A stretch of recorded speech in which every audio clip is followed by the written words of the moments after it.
भक्ति प्रियो ही माधव।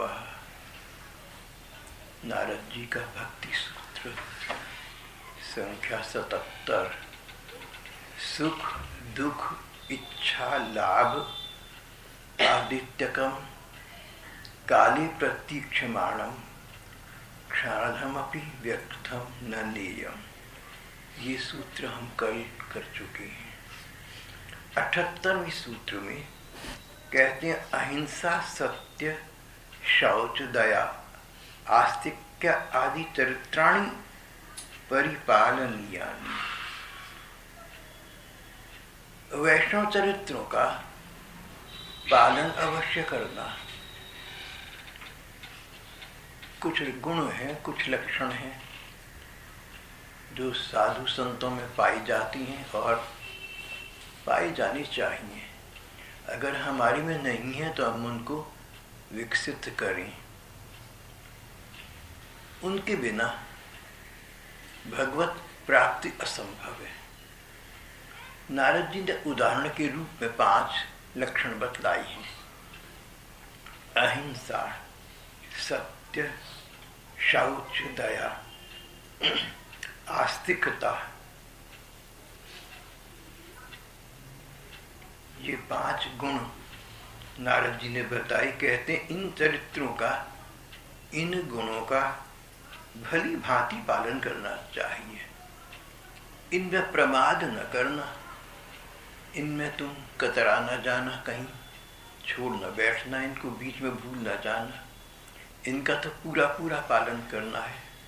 अगर भगवत प्रेम चाहती हैं, अगर चाहती हैं कि भगवान की कृपा दृष्टि में रहें, भगवान का कृपा कटाक्ष प्राप्त करें, भगवान को पाने के लिए, भगवान को प्रसन्न करने के लिए इन गुणों की बहुत अधिक आवश्यकता है। ऐसा न समझना कि ये गुण हमारे जीवन में हों या न हों। हम जप तप हवन यज्ञ व्रत उपवास पूजा पाठ इत्यादि के द्वारा भगवान को प्रसन्न कर लेंगे, ऐसा नहीं होगा।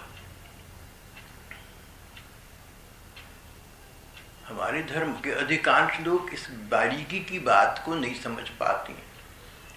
परिणाम ये कि प्राप्ति जितनी होनी चाहिए नहीं होती। जप करो, तप करो, व्रत करो, उपवास करो, तीर्थ करो, संत करो, सत्संग करो, कीर्तन करो, ठाकुर जी की सेवा करो, सब करो।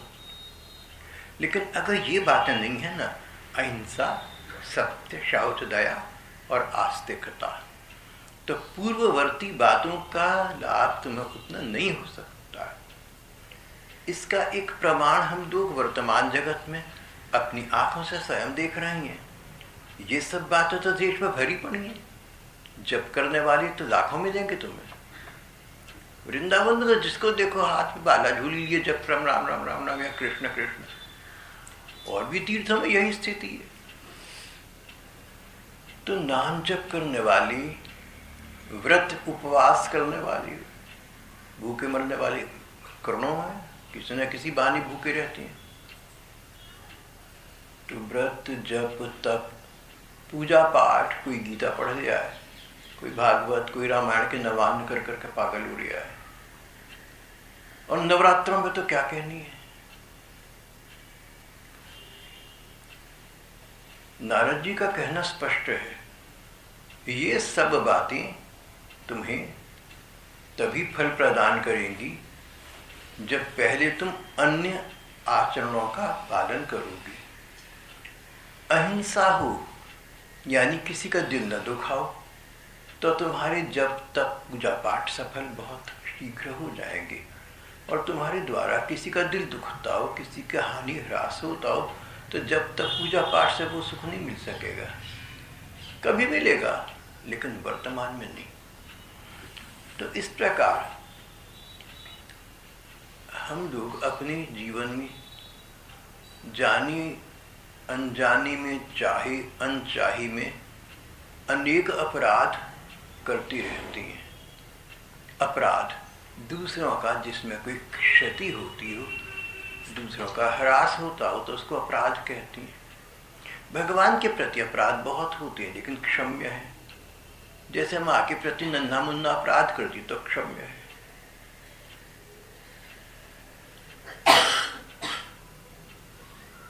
तो जिस प्रकार एक समय में अंधकार और प्रकाश साथ नहीं रह सकते, या अंधकार होगा या प्रकाश होगा, दोनों तो नहीं होंगे। इसी प्रकार मानव जीवन में या तो भगवान की भक्ति होगी और फिर सदाचार का पालन होगा, और या सदाचार का, आचारवानता का, वैष्णवता का पालन नहीं होगा तो भक्ति भाव भी नहीं होगा।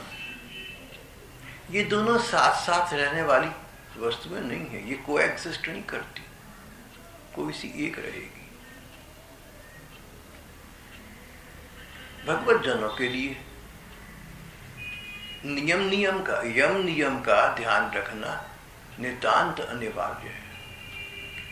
भागवत में भगवान ने इस बात को बड़ा स्पष्ट किया है। उद्धव जी के प्रति 11वें स्कंध में कहा है, 2 प्रकार के सिद्धांत हैं, एक यम कहलाती हैं, एक नियम कहलाती हैं। जो सिद्धांत यम कहलाते हैं उनका संबंध यमराज से नहीं है, नियमों से है, सिद्धांत से है। तो यम और नियम ये 2 प्रकार के सिद्धांत हैं। यम और नियम, एक सिद्धांत तो वो है जिनका संबंध दूसरों से है, जैसे अहिंसा, किसी का दिल न दुखाओ। और दूसरे सिद्धांत वो हैं जिनका दूसरों से संबंध लगभग नहीं है, अपने से है, जैसे जप करना। जब तुम्हारा छूट जाए भले तो उतनी हानि नहीं है, उतना पाप नहीं है जितना अहिंसा का व्रत टूट जाए तब है। भाई बहनों को इस बात को समझने का है। आप देखती नहीं देश में कितने जप हो रहे हैं, कितने तप हो रहे हैं, कितने व्रत हो रहे हैं, कितने अनुष्ठान हो रहे हैं, तो वो सब झूठे, उनमें कोई सच्चाई नहीं है। जब धर्म ग्रंथ कहती है, अनुभवी महात्मा कहती हैं कि इनकी बड़ी महिमा है, नाम की बड़ी महिमा है, ध्यान की बड़ी महिमा है, व्रत उपवास की बड़ी महिमा है, धर्मों के ग्रंथों के स्वाध्याय की महिमा है, तो वो सारी काम आप कर रहे हैं और मिलकर भी आपको कुछ भी नहीं दे रहा है, कुछ भी नहीं, नथिंग, शून्य, जीरो। अब तुम्हारा मूर्ख मन तुम्हें समझाया कि तुम बड़े आगे बढ़ गए, वो अलग बात है। तुम अपने मन को धोखा दे दो, सब अलग बात है। सब धोखा ही है ना, ये अपने मन को धोखा ही तो दिया हुआ है। तो क्या कारण है ये? अब धोखा दिया ये कैसे कहेंगे? ये क्या प्रमाण है? ये प्रमाण है कि जब तप करने वाले को 2 दिन खाना ना दूं ना तो उससे पहले खाना याद आएगा, जब तक बाद में याद आएगा। खाने की प्रधानता हो गई ना। जितने भी शरीर धर्म है सबकी प्राथमिकता है। भगवान ये कहते हैं कि जिन सिद्धांतों का संबंध दूसरों से है उनका पालन, नारद जी ने यहाँ शब्द प्रयोग किया है, परिपालनीय, निश्चित रूप से होना चाहिए, सुचारू रूप से होना चाहिए, भली भांति होना चाहिए, परिपूर्ण होना चाहिए। उस पर प्रमाद न करना, उसमें चूक न जाना, उसमें भूल न कर बैठना, अखंड होना चाहिए, अनवरत करना, तब भगवान प्रसन्न होंगे।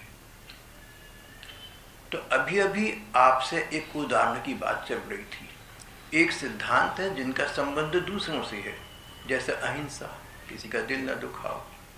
दूसरे सिद्धांत है जिनका संबंध आपसे और हमसे, हमारे निजी जीवन से है, जैसे जप करना। अच्छा तो ये कि दोनों नियमों का पूरा पूरा पालन हो, लेकिन कदाचित जब आपका टूट जाए कभी तो वो हानि नहीं है जो कि अहिंसा का व्रत टूट जाए तब होगी। जप का आधार अहिंसा है। अगर अहिंसा नहीं है आपके जीवन में तो जप नहीं टिकेगा। जप की नींव अहिंसा पर टिकी है।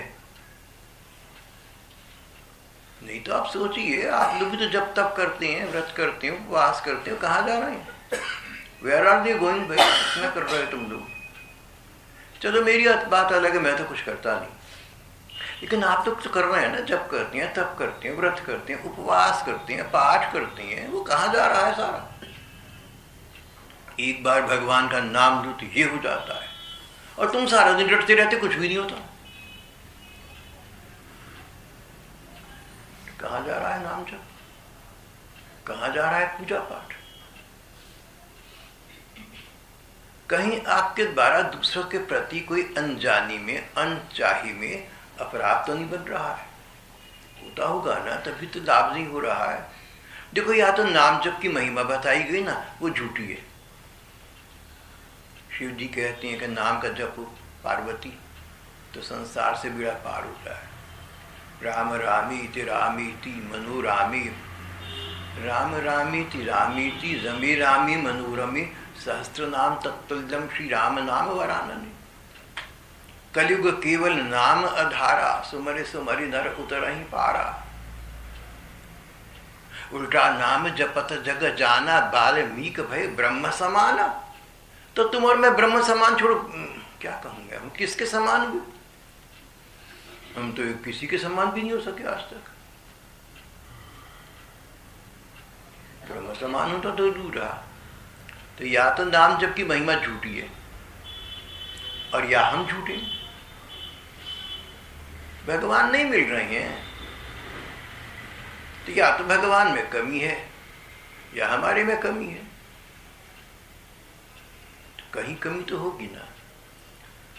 इस बात को स्पष्ट करने के लिए भगवान ने भागवत में उद्धव जी से अपनी सदागमन से पूर्व स्पष्ट कह दिया कि जिन सिद्धांतों का संबंध तुमसे अपने से है, एक बार वो भले ही टूट जाए, लेकिन जिनका संबंध दूसरों से वो मत टूटने देना।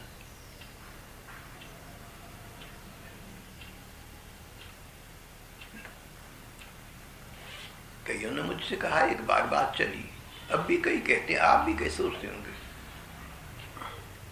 कईयों ने कहा कि अगर हमारे जीवन में ऐसा कष्ट आए कि हमें भूखा रहना पड़ जाए, कष्ट उठाने पड़े, तो हम सहन कर लेंगे, लेकिन घर में बहू बच्चों का कष्ट नहीं देखा जाता। ठीक कहती हूँ, गृहस्थ है तो ऐसी स्थिति मन की होनी चाहिए। पर यही बात तो फिर आध्यात्म पर, विशिष्ट भक्ति जगत पर लागू होती है ना। अपना ह्रास हो जाए तो तुम्हारा अपना है, तुमने किसी के प्रति अपराध तो नहीं किया, लेकिन हिंसा हो गई, किसी का दिल दुख गया, तो ये तो असह्य हो जाएगा भगवान के लिए। किसी भी साधक को अपने को टटोल कर देखना हो, साधक को चाहिए, भगवान को पाने के इच्छुक व्यक्ति को चाहिए कि अपने को टटोल कर देखता रहे। सेल्फ इंट्रोस्पेक्शन, आत्मनिरीक्षण, अपने अंदर झांक कर देखते रहो कि तुम कितने पानी में हो, कहाँ पहुंचे तुम। कहीं नीचे तो नहीं न गिर पड़े, और कहीं पहुंचे तो पहले से अधिक पहुंचे, तो कितना अधिक पहुंचे। परिपूर्ण प्राप्ति तो वो है जहाँ भगवत प्राप्ति हो जाती है, उसमें क्या कसर है, क्या कमी है, उसको देखना है। साधकों के लिए नारद जी ने ये 5 जो लक्षण बतलाए बड़े महत्वपूर्ण है। अपने को टटोल कर देखते रहो, हमारे जीवन में ये सब है क्या नहीं? अहिंसा, सत्य, शौच, दया, आस्तिकता इत्यादि। अपने को देखते रहो, अपना पता स्वयं लगाते रहो। पहले तो ये देखो कि भगवत प्रसन्नता के तुम कितने समीप पहुंचे, भगवत प्रेम के तुम कितने समीप पहुंचे, भगवान के तुम कितना समीप पहुंचे। जो कमी है सामीप्य में, उस कमी का कारण क्या है? कमी का कारण होगा उन सिद्धांतों का अपहनन जो दूसरों से संबंधित हैं, जैसे अहिंसा, सत्य इत्यादि। अपने को देखना है, बार बार अपना अवलोकन करना है, अंतर्दृष्टि से अपना पता लगाना है, जिससे कि जो न्यूनता है, जो कमी है, उसको दूर करके हम तत्व वस्तु को प्राप्त कर सकें।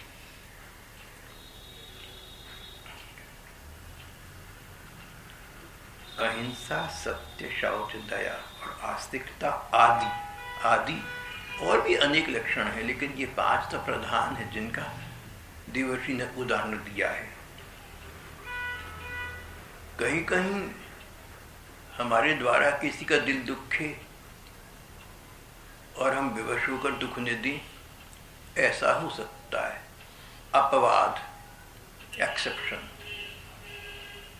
वो कैसे है कि प्रहलाद भक्त थे, बच्चे थे 5 बरस के, भगवान का भजन पूजन करते थे। पिता राक्षस थे, हिरण्यकशिपु नहीं चाहते थे, रोकते थे।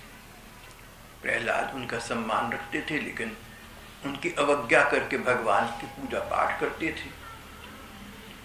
तो पिता को क्रोध आता था, उनका दिल दुखता था। कितनी बार बच्चे को समझाया कि भगवान अगर कोई है तो मैं हूं, लेकिन ये मेरे से अतिरिक्त किसी को भगवान मानता है। अब हिरण्यकशिपु का ये दिल दुखना, इसमें प्रहलाद क्या कर सकते हैं? ये तो हो नहीं सकता कि भगवान को छोड़ दें। कई बार इस प्रकार के असत्य संध व्यक्ति जीवन में आते हैं।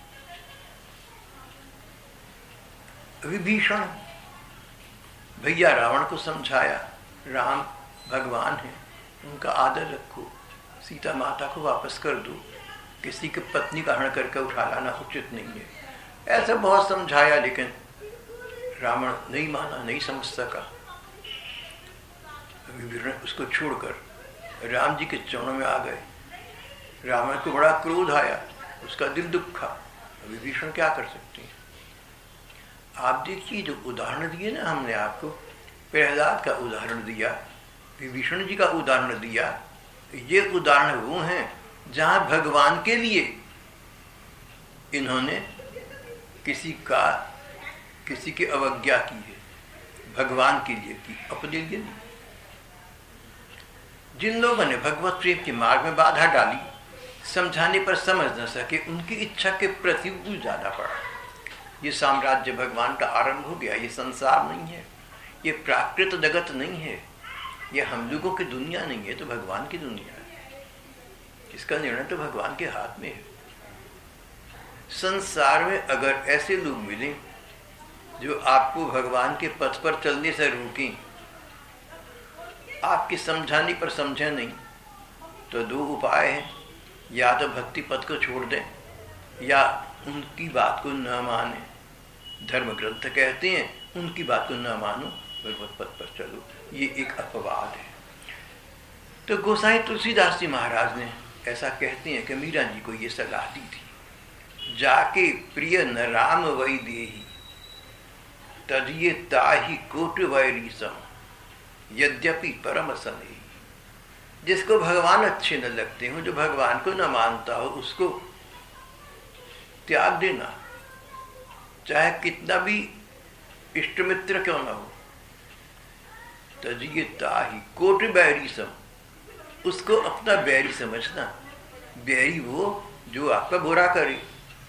जो भगवान के पथ से हमें विलग करते हैं, वो हमारा बुरा तो कर ही रहे हैं। तजिए ताही कोट बैरी सम, यद्यपि परम स्नेही, चाहे कितने ही घनिष्ठ रिश्तेदार या इष्ट मित्र क्यों ना। वहां पर स्वामी जी ने, गोस्वामी तुलसीदास जी ने उदाहरण दिया। पिता तजो प्रहलाद, कंत व्रज वनितन, विभीषण बंधु महतारी। वो एक अपवाद हो गया। देखिए, आप हत्या करना बड़ी नासमझी है। आत्महत्या करना एक पाप भी कहा गया है, लेकिन देश के लिए कुर्बान हो जाना, इसको तो आत्महत्या नहीं कहते।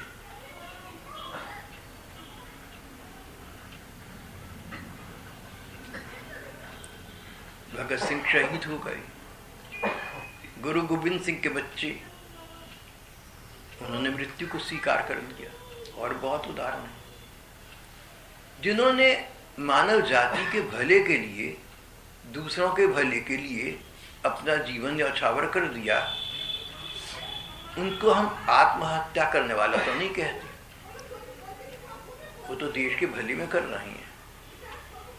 इसी प्रकार से भगवान के संबंध को दूर करने वाले लोगों से हम दूर हो जाएं तो इसका अर्थ बैर नहीं हुआ, अवज्ञा नहीं हुआ, तिरस्कार नहीं हुआ। नारद जी ये कह रहे हैं कि इसके अतिरिक्त किसी कारण से तुम किसी का दिल मत दुखाना।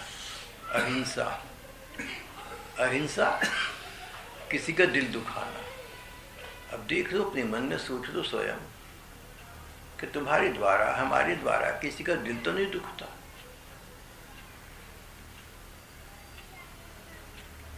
दिल दुखाने के तो अनेक उपाय हैं।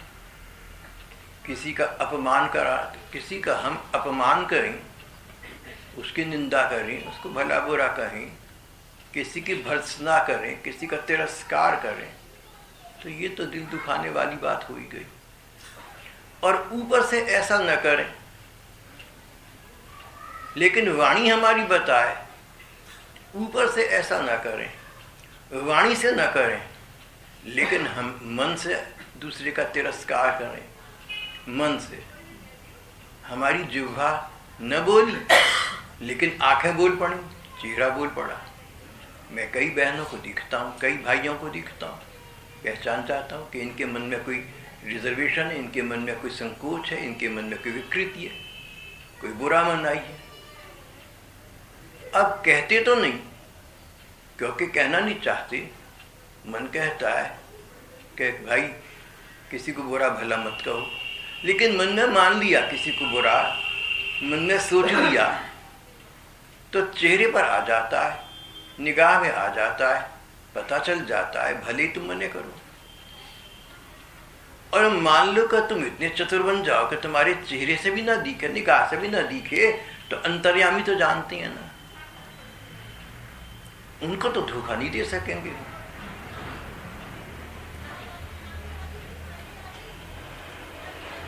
तो किसी की प्रताड़ना करना, वाणी व्यवहार से करना, उसका अपमान हो गया, उसका दिल दुखाना हो गया। और किसी की ऐसी अवमानना करो, शब्दों में न करो, लेकिन तुम्हारी बॉडी लैंग्वेज बता दी। मैंने ऐसा तुम लोगों को, बहन भाइयों को करते देखा है, कईयों को। तुम लोगों का मतलब जो पूरा परिवार है बड़ा सारा, उसमें ये नहीं कि आप ही लोग हैं तो हमारी संगत में, हमारी सत्संग में जो संबंध में आ गए थोड़े से लोग, 150, सभी की बात करता हूं, पता चल जाता है।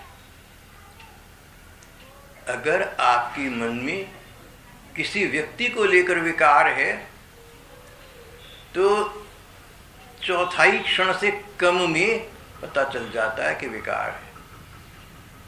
आप माने या न माने, चौथाई क्षण से भी कम का समय लगता है। जितनी देर आप पलक झपकती है ना, उतनी देर में मैं तो समझ चुका होता हूं कि आपने उस व्यक्ति के विषय में क्या सोचा है। 100 में से 99 बार में समझ चुका होता हूं। प्रमाण नहीं है मेरे पास, कोई बैरोमीटर नहीं है, लेकिन भगवान तो है। मुझे तो आप बता भी देते हैं। किसको? मुझे। हाँ, मैं तुम्हें बताता हूँ, क्योंकि तुम मान जाती हो इसलिए बताता हूँ। जो मान जाएगा उसको बता भी दूंगा। अब आप कहेंगे हम कौन सा नहीं आपकी बात को मानते, यहाँ तो लड़ाई शुरू हो जाएगी।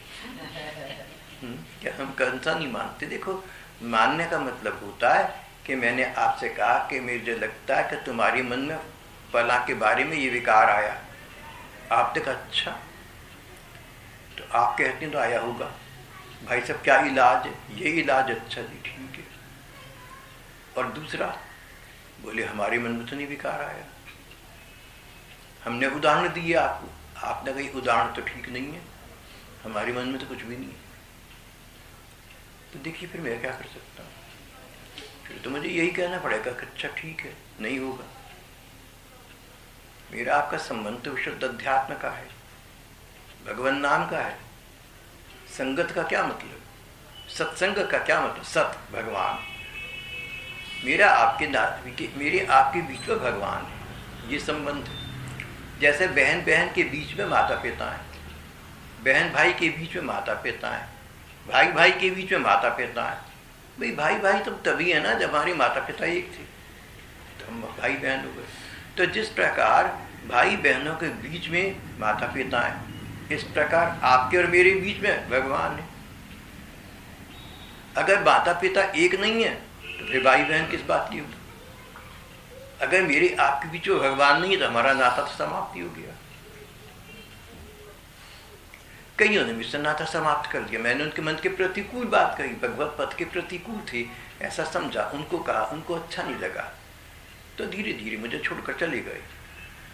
कोई बात नहीं, भगवान उनका कल्याण करे, भगवान जानते मैंने ठीक कहा था।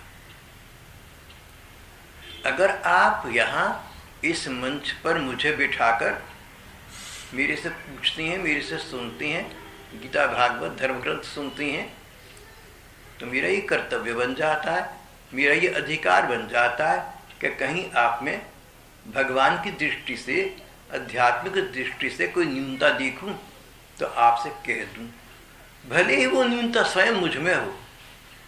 ऐसा हो सकता है मुझ में वो कमी हो, लेकिन आपको कहना अगर आपके जीवन में है, आपको बताना मेरा कर्तव्य भी है और मेरा अधिकार भी है। जिस प्रकार रेलवे स्टेशन पर बैठा एक क्लर्क, हो सकता है कलकत्ता बंबई स्वयं कभी न गया हो, लेकिन आपके पूछने पर आपको ट्रेन और ट्रेन का नंबर और प्लेटफॉर्म का नंबर बता सकता है। आप उसके हिसाब से गाड़ी में बैठेंगे तो कलकत्ता बंबई पहुंच जाएंगे, भले ही वो न पहुंचा हूं। मैं कहीं पहुंचा हूं ऐसा तो नहीं है, मैं तो कहीं पहुंचा नहीं हूं, लेकिन जो आपसे बातें कहता हूं ना, वो आप जानते हैं, गीता भागवत सामने रखकर कहता हूं, धर्म ग्रंथ सामने रखकर कहता हूं, उनकी टेस्टिमनी पर, उनके प्रमाण पर कहता हूं, तो वो सब सत्य वचन है। संत वाणी सत्य वचन है, धर्म ग्रंथों की वाणी जो सत्य है, उनका प्रयोग जिन्होंने किया उन्होंने अपने जीवन को सफल बना लिया।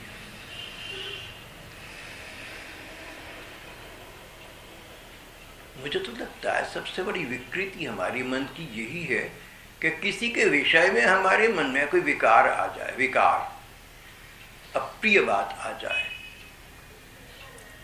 अब देखो, अगर मन में कोई विकृति आती हो किसी साधारण व्यक्ति के विषय में, तो वो विकृति भजन की महिमा को, भजन के रस को कम कर देगी। ऐसे ऐसे मैंने मूर्ख देखे, बेचारे आत्मवंचक देखे, अपने को धोखा देने वाले, ऐसे ऐसे देखे। एक बोले कि जब से मेरा उस व्यक्ति से विरोध हुआ है मुझे कोई प्रभाव ही नहीं पड़ा, मैं तो भगवान के भजन में और अधिक तल्लीन हो गया। मैंने कहा ये बेचारा आप देखो कहाँ फेंकेगा, कितना वहम उसको अपने बारे में, कितना अहंकार है उसको अपने बारे में। इट इज लाइक सेइंग कि जब से मैंने रोशनी का साथ छोड़ा तब से मेरे मन में रोशनी पैदा हो गई। कोई बात बने, हो सकता है। जब से मैंने रात को बिजली जलानी बंद कर दी ना, तब से रोशनी दिखने लगी, ये संभव नहीं है। जब से मैं धूप में बैठने लगा अंधकार का सुख मिल गया, ये संभव नहीं। भाई बहनों को बड़ा सतर्क होना चाहिए। Eternal vigilance is the price of liberty, Lord rice ने कहा था। एक अंग्रेज राजनेता थी, विचारक थी, तो उन्होंने कहा था eternal vigilance is the price of liberty. अगर तुम स्वतंत्रता बरकरार रखना चाहते हो तो तुम्हें सतर्क रहना पड़ेगा। उन्होंने तो राजनीति और देश प्रेम की बात की, भक्ति मार्ग में तो बहुत ही लागू होता है। Eternal vigilance is the price of devotion to God. भक्ति के साम्राज्य में सतर्क रहना नितांत अनिवार्य है। महात्मा गांधी कहते थे कि सत्यसंध व्यक्ति को सतर्क तो होना ही चाहिए. A man of truth must also be a man of care. विचारणीय विषय यह है इस समय कि आप जब तो करते हैं ना, जब से आप यहाँ आई या जब से आपको होश आई या जब से आप कर रहे हैं, तो 10-20 माला तो की होंगी. रोज 64 माला करी नहीं करी, अब तक जब तक आयु 10 साल में, 20 साल में, 50 साल में, 5 साल में 5 माला तो करी होंगी ना. भगवान के नाम का इतना प्रभाव कि एक बार लिया गया नाम व्यक्ति को तार देता है. आपकी 5 माला आपको तार नहीं सकी. नाम में कमी है या आप में कमी है?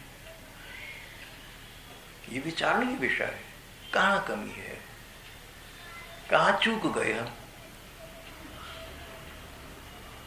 तो धर्म ग्रंथ बतला रही है, यहाँ हमारी सूत्रकार बतला रही है कि ये जो वैष्णव चरित्र है ना, अहिंसा, सत्य, शौच, दया, आस्तिकता इत्यादि,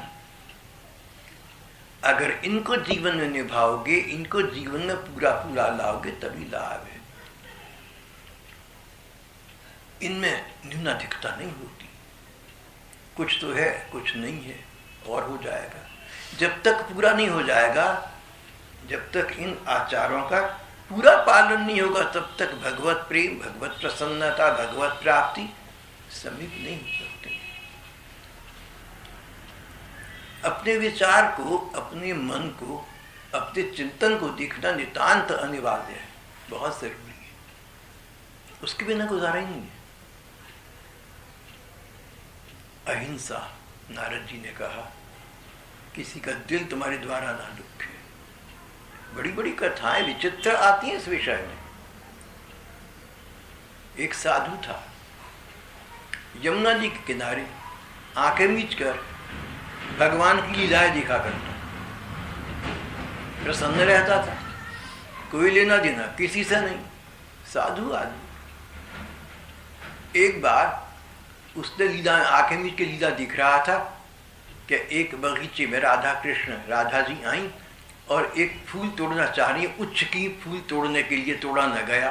पीछे से ठाकुर आए, उन्होंने कबर से पकड़कर ऊंचा उठा दिया. तो राधिका जी ने फूल तोड़ा तो क्या था, मुड़कर देखा, अरे श्याम सुंदर है. ये दृश्य देखकर वो साधु मुस्कुरा दिया, हंस पड़ा. उस समय उसको तो पता नहीं था, सामने से एक लंगड़ा साधु जा रहा था. वो समझा कि मुझे लंगड़ा देखकर मुस्कुराया है. उसको बड़ा दुख पहुंचा. वो उस साधु के गुरुजी के पास गया. देखा कि साधु पहले से गुरुजी के पास बैठा है. साधु की समस्या थी. वो गुरुजी से कह रहा था कि गुरुजी, पता नहीं क्या बात है, ठाकुर की लीला दिख रहा था, देखते देखते लीला बंद हो गई.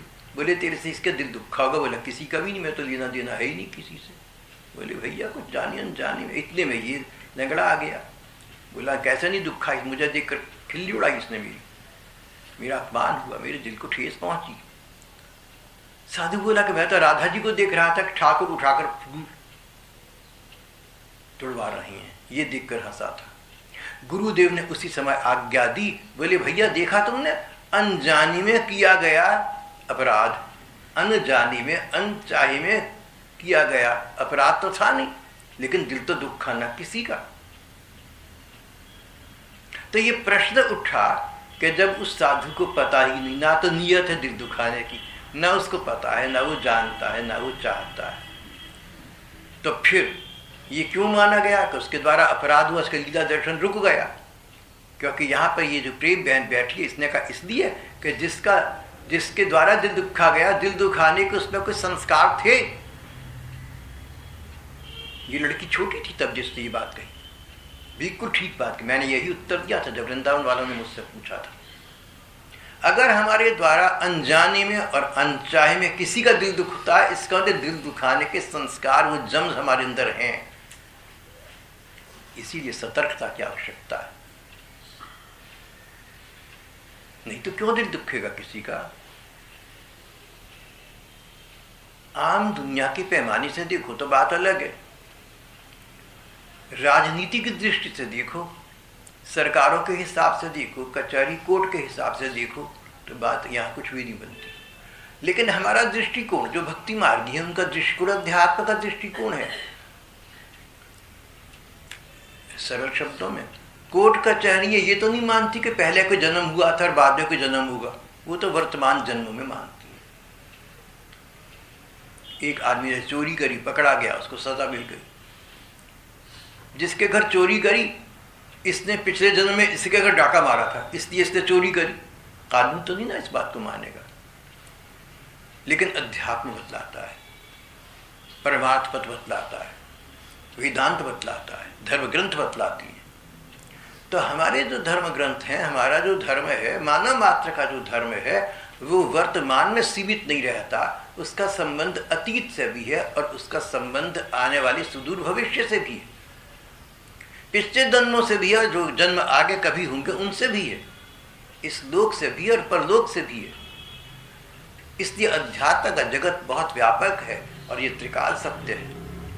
अध्यात्म दृष्टि से जब बात चल रही है, भक्ति जगत की बात चल रही है, तब ये कहा गया कि किसी का दिल तुम्हारे द्वारा दुखा, तो किसी का दिल दुखाने के कीटाणु जीवाणु तुम्हारे में है, तभी दुखा होगा। ऐसा समझकर तुम अपने मन को शुद्ध विशुद्ध करो भैया। बड़ी बारीकी की बात होगी, एक कम बारीकी की बात है। इस बारीकी तो उसमें भी है, लेकिन इससे थोड़ा कम है। एक साधु आया गुरुजी के पास। गुरुजी मैं भगवान की लीला के दर्शन करा करता था, लीला दर्शन रुक गया। अब तो ठाकुर जी के दर्शन नहीं होते, पता नहीं क्या बात है, मन भटक जाता, लीला में ही जाता। भैया तूने किसी का दिल दुखाया होगा? नहीं जी, मैंने किसी का दिल दुखाया। कोई तुझे मिला 24 घंटे में या 48 घंटे में? नहीं जी, मैं तो जमुना जी के पार बैठा हूँ एक कोने में, आना जाना लोगों को उधर से नहीं है, मेरा मिलना जुलना नहीं है। गुरुदेव कहने के भैया सोच तो सही, तू कोई तुझे मिला होगा, तू अपने मन में भैया विचार करके देख, तुझे कोई ऐसा मिला होगा जिसका तुझसे दिल दुखा, बस सोच के देख तो सही। बोला जी बहुत सोचूं। तो कल वो बाबा जी आए थे, एक वो कह रहे थे कि हमारी महंत जी का दिवस है, दिन है, प्रयाण दिवस, गुरु जी की तिथि है हमारे, तो तुम हमारी आश्रम में आकर वहीं पर प्रसाद पाना, वहीं भिक्षा ग्रहण करना। तो मैंने उनको बता दिया कि मेरा नियम किसी की भी भंडारे में जाकर भिक्षा ग्रहण करने का नहीं है, पर बात समाप्त हो गई। गुरु जी ने कहा भैया दिस इज द पॉइंट।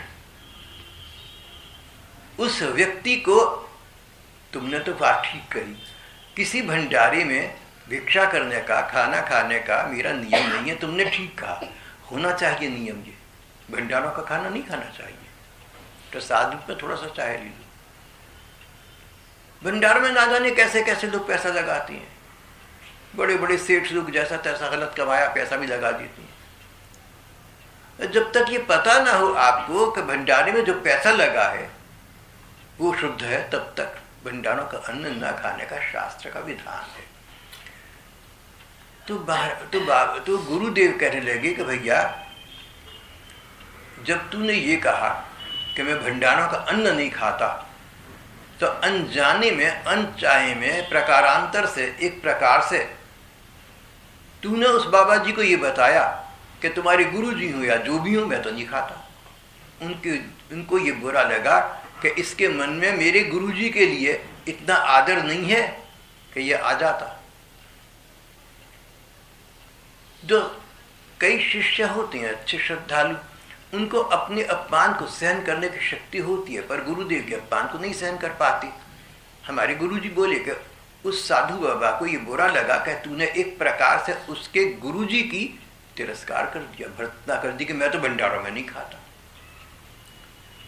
तो वो शिष्य बोला कि गुरुजी भंडारों में न खाना नियम है, शास्त्र इसको मानते हैं, और मुझे तो आप ही से पता लगा था कि देख भैया भंडारों का अन्न मत खाया कर, मैंने तो आपकी आज्ञा का पालन करा।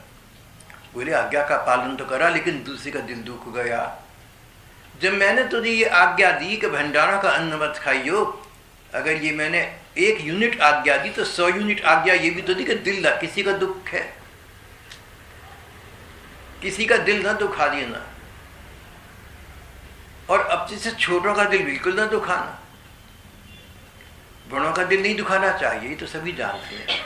जो लोग आपसे उम्र में बड़ी हैं, जो आपसे संबंध में बड़ी हैं, जो ज्ञान और भक्ति में बड़ी हैं, उनका दिल न दुखाना, उनका अपमान न करना, ये तो सभी जानते हैं। लेकिन छोटों का दिल बिल्कुल ना दुखाना। आपके नीचे कोई काम करता है लड़का, कोई अधिकारी है, आप बड़े अधिकारी, वो छोटा अधिकारी, अगर उसको लगा कि आपने उसका अपमान करा तो आपके जप का जो परिणाम था वो शून्य हो गया। देखो, जितना तुम्हारा भक्ति भाव है ना, ये सबका सब दूसरों की दया पर है, भगवान की दया पर नहीं है। भगवान कुछ नहीं कर सकते, इसमें पक्का रखना इस बात को। अब अगर आपके द्वारा अपने नीचे वाले का दिल दुखा, नीचे वाला कौन? आपके पास ज्यादा पैसा, उसके पास कम पैसा, उसका दिल दुखा। आपकी बड़ी पद प्रतिष्ठा, उसकी कम पद प्रतिष्ठा, उसका दिल दुखा। आप शक्ल में सुंदर और व्यक्तित्व जाज्वल्यमान, और वो बेचारा बदसूरत और पागल सा लगे दिखने।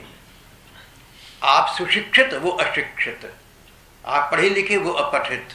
ये सब ऊंचे नीचे की बातें चल रही। आप जाति में उच्च हैं, ब्राह्मण हैं, क्षत्रिय हैं, वो शूद्र है, म्लेच्छ है, अंत्यज है। किसी भी प्रकार कोई भी व्यक्ति अगर आपकी स्थिति से कहीं नीचे है तो उसका दिल दुखाना बहुत बड़ा पाप हो जाएगा, क्योंकि वो तो व्यक्ति अपनी जगह लाचार है बेचारा। वो तो आपसे न्याय भी नहीं मांग सकता, आपके आगे मुंह खोलकर बोल भी नहीं सकता। समाज में बात चलेगा तो समाज उसकी बात को नहीं, आपकी बात को मानेगा, क्योंकि आपके पास आयु है या ज्ञान है या पैसा है या प्रतिष्ठा है। तो बड़ों का दिल दुखाना, उनका अपमान करना तो महापाप है, सभी जानते हैं, गलती कभी ना कर बैठो। वो गुरुदेव कहने लगे कि भैया मैंने तुझसे ये कहा था कि भंडारों का अन्न नहीं खाना होता। इसका अर्थ ये तो नहीं निकला कि दूसरों का या दूसरों के गुरुओं का तू अपमान करे, तू ऐसे बोले कह जी मैं भंडारों का अन्न नहीं खाता। भैया तू ये कहता है। चीला सतर्क होकर बैठ गया, बोला गुरुजी बताइए क्या कहता। बोले तू ये कहता महाराज जी इस बहाने आपके दर्शन हुए, मैं कृतार्थ तो हो ही गया, नहीं तो आपने कहाँ आना था, आप तो साधना में लगी रहती हैं। इस बहाने आपके दर्शन में कृतार्थ हो गया। अब एक आपसे धृष्टता करता हूँ, एक आपसे आज्ञा चाहता हूँ। भैया बोल क्या आज्ञा? महाराज जी मैं आपके भंडारे में उपस्थित हो जाऊंगा, आपकी आज्ञा हो तो भंडारे का अन्न न ग्रहण करने का मेरा नियम है, उसका पालन करूंगा, लेकिन ये मेरे से अपराध भी हो जाएगा क्योंकि आपका भंडारा तो बड़ा विशेष भंडारा, गुरु जी का भंडारा है। तो मैं चाहता हूँ कि भंडारे में जो लोग अन्न ग्रहण करेंगे, प्रसाद ग्रहण करेंगे, उनके झूठे बर्तन मारने का अधिकार आप मुझे दे दीजिए। और एक और प्रार्थना। बोले क्या?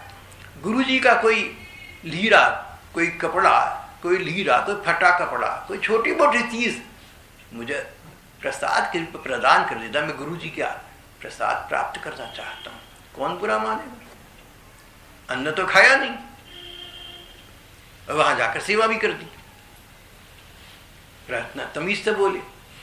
और तुम कहो कि देखो मेरे गुरु जी की आज्ञा है, भंडारों का अन्न नहीं खाना, मैं नहीं खाऊंगा। अरे तेरे गुरु जी को अपने को मान, तेरे गुरु जी को मानूंगा। ये लड़ाई की बातें मत करो भाई।